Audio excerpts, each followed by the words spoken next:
મહારાજાને કામ પડ્યું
પ્રધાનજી બની નગરીમાં નગર સરસાગ રવાઈ ગયા હતા.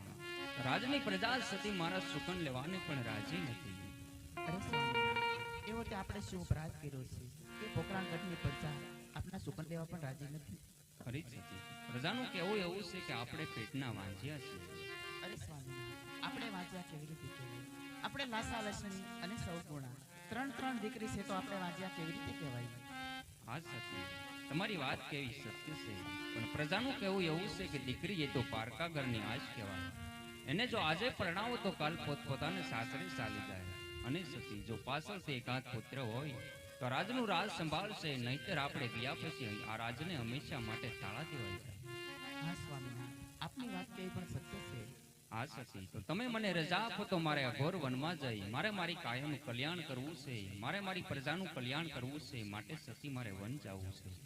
ભલે સ્વામિનારાયણ, તમારે વન જવું હોય તો મારી કાંઈ ના નથી, પણ અત્યારે આપણી રાજકુમારી સૌગુણા 16 વર્ષના લગ્નયોગ થયા છે, એના લગ્ન કરતા જાઓ, પછી સુખીથી વંચી જાઓ.